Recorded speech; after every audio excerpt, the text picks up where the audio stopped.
Salut les riders, j'espère que vous avez la pêche. Aujourd'hui, on se retrouve avec François, de son surnom F Gando sur les réseaux. C'est ça, F Gando Réal. F Gando Réal. On l'avait déjà eu ici dans le studio parce qu'il était venu nous présenter son XADV à l'époque. Oui.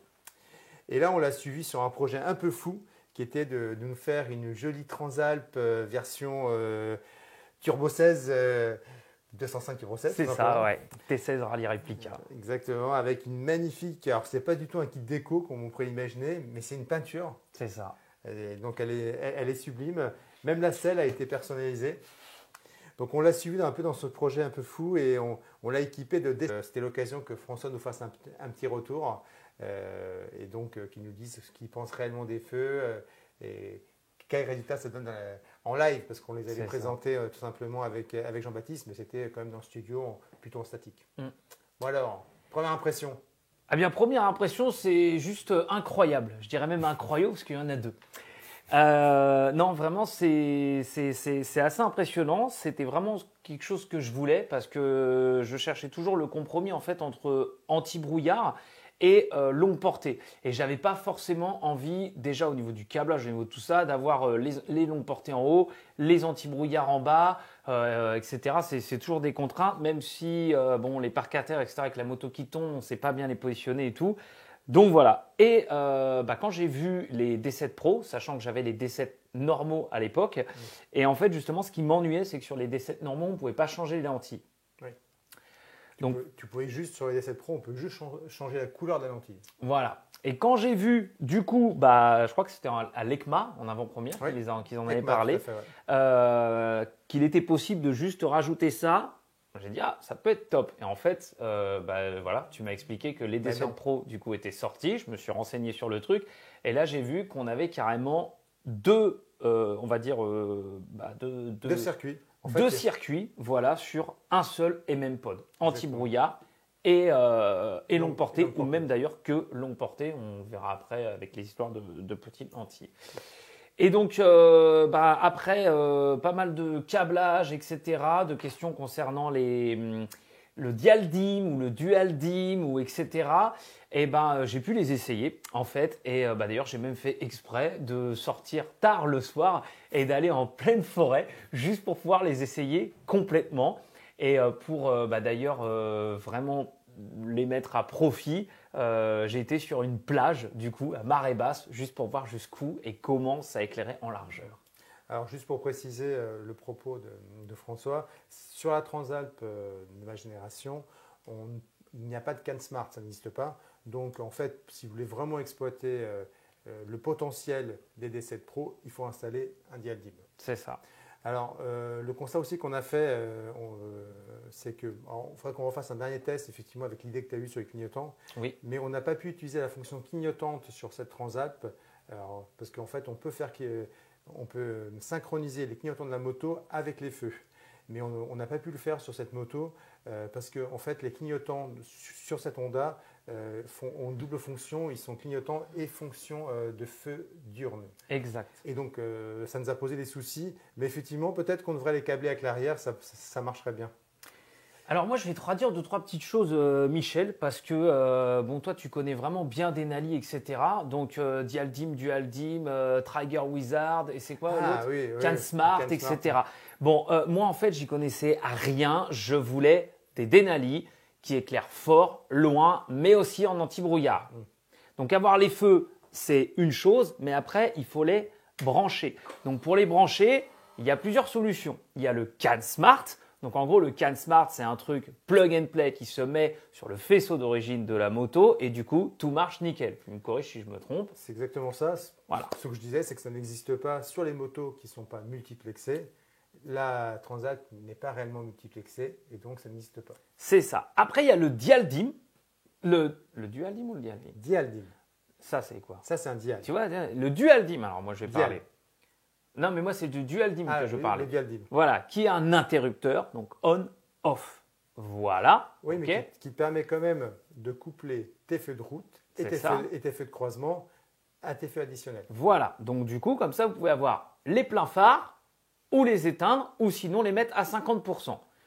Et enfin, il y a le fameux Dialdim. Donc moi, c'est ce que j'ai pris parce que ça, c'est ce qui permet d'exploiter pleinement les feux. Et quand je dis pleinement, c'est que sur un interrupteur, on a 2 circuits. Un vert pour les antibrouillards, un bleu pour les longues portées. Et en plus de ça, on a une molette de réglage qui permet de régler l'intensité. Là, par exemple, je suis juste sur mon intensité anti-brouillard, voilà, à fond, et je baisse.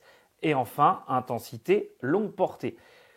En plus de ça, avec ce Dialdim, du coup, c'est ce que Michel expliquait, sur ces feux-là, on peut les coupler au clignotant, donc droite-gauche, les warnings, plein phare, anti-brouillard et longue portée. Et également aussi une petite fonction assez sympa qui est le klaxon.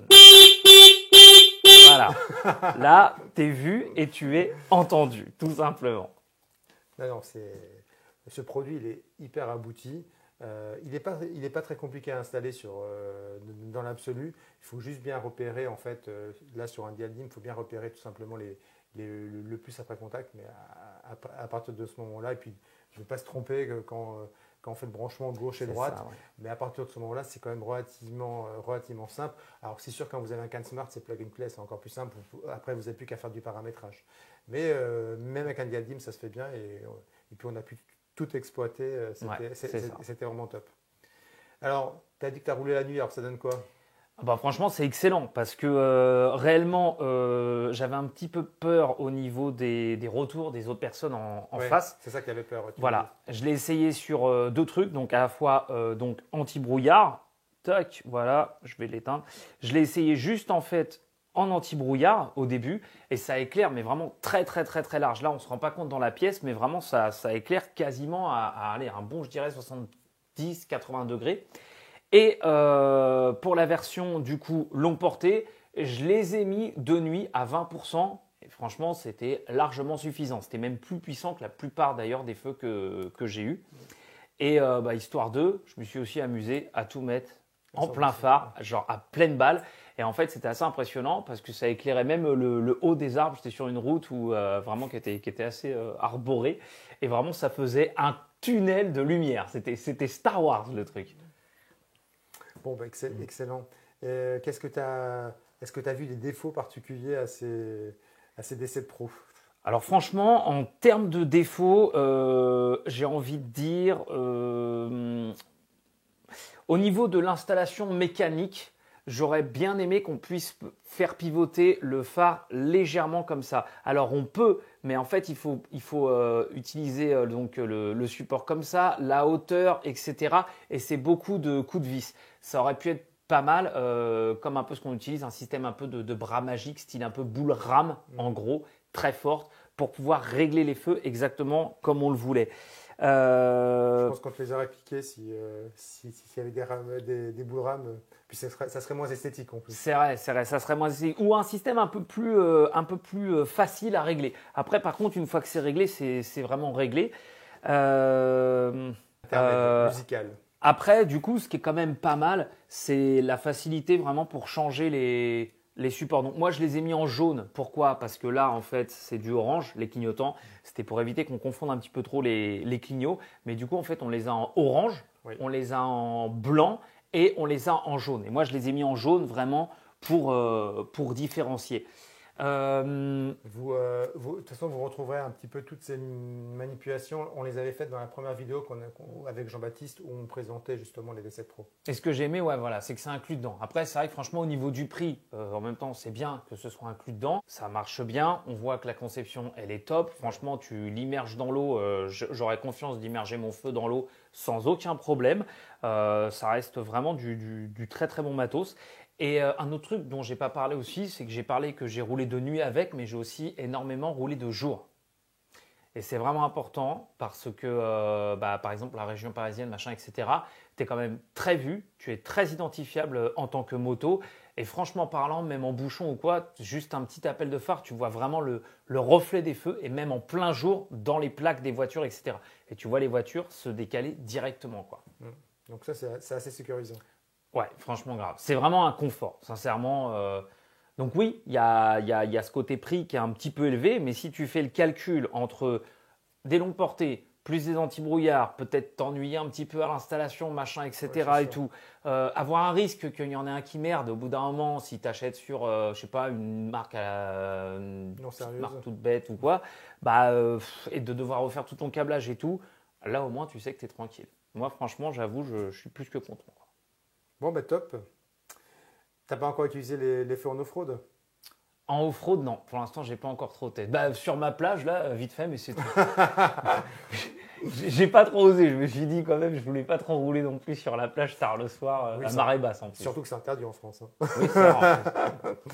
Bon, bah, très bien. Merci beaucoup, François, De rien. Merci à toi. pour ton retour. Je sais que tu pars bientôt en voyage. Ouais. Donc, tu vas pouvoir les tester sur une grande distance, une longue durée. C'est ça, ouais. Et puis là, vraiment, avec tout type de météo en plus. Bon, canon. Bah, écoute, n'hésite pas à revenir pour nous faire un petit retour ou même des petits shorts sur ta chaîne. Carrément, avec grand plaisir. Bon, bah, super. Merci beaucoup de nous suivre. J'espère que cette petite vidéo vous a plu. Bah, si vous avez des questions, c'est comme d'habitude. Vous n'hésitez pas à les poser. On y répondra avec beaucoup de plaisir. À bientôt les riders. Salut!